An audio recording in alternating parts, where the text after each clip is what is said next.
Africa's national parks are home to thousands of wildlife species, such as lions, elephants, and buffaloes. The protected areas are increasingly threatened by below-average rainfall and new public systems projects. Climate change is already worsening an extended period of severe dryness in eastern Africa. Increasing development, including oil drilling and agriculture, are hurting conservation efforts in protected areas, several environmental experts say. The at-risk parks are in Kenya, Tanzania, Mozambique, South Africa, Congo, and other countries. The parks not only protect plants and animals, they also act as natural carbon sinks. This means they store carbon dioxide and help reduce the effects of global warming.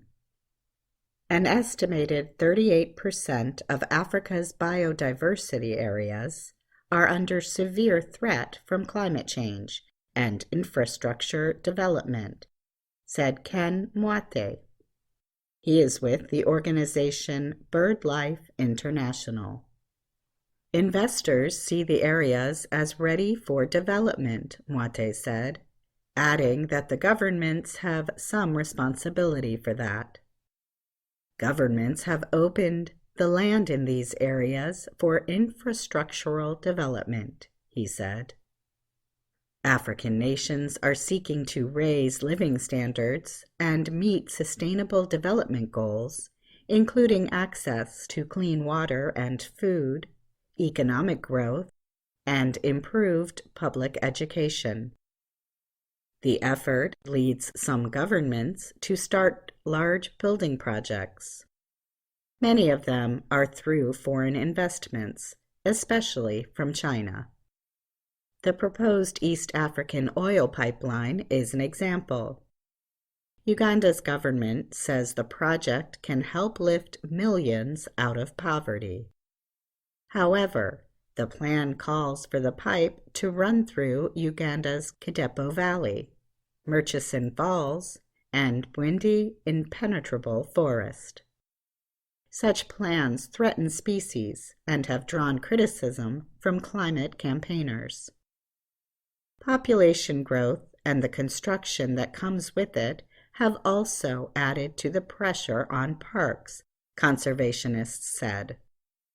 But they add that replacing wildlife with infrastructure is the wrong way for economic growth.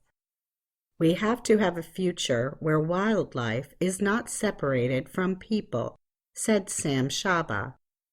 He is the program manager at the Honey Guide Foundation, an environmental nonprofit organization in Tanzania. When people start to see that living with wildlife provides the answer to sustainable development, that's the game changer, Shaba said. Most of Africa's wildlife parks were created in the late 19th and early 20th centuries by colonial rulers. They fenced the areas and ordered local people to stay out. But now conservationists are seeking more inclusive policies for operating the parks.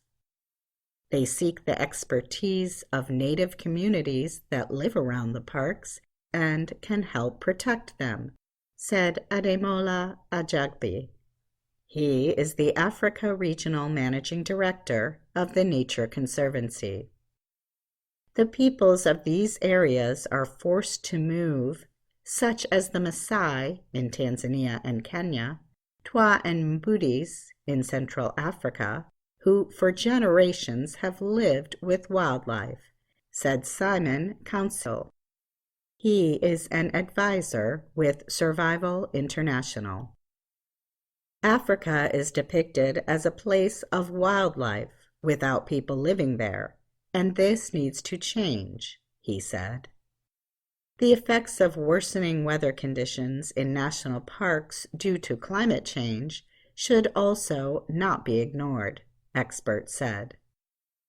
A recent study carried out in South Africa's Kruger National Park linked extreme weather events to the loss of plants and animals. Drought has seriously threatened species like rhinos, elephants, and lions, as it reduces the amount of food available, said Philip Wandera. He is a former officer with the Kenya Wildlife Service, now teaching conservation at the Catholic University of East Africa. More intensive management of parks and removing fences that prevent species from traveling to wetter areas are important first steps to protecting wildlife, Wandera said. He added that financial help to support communities in and around parks would also help protect them. I'm Katie Weaver.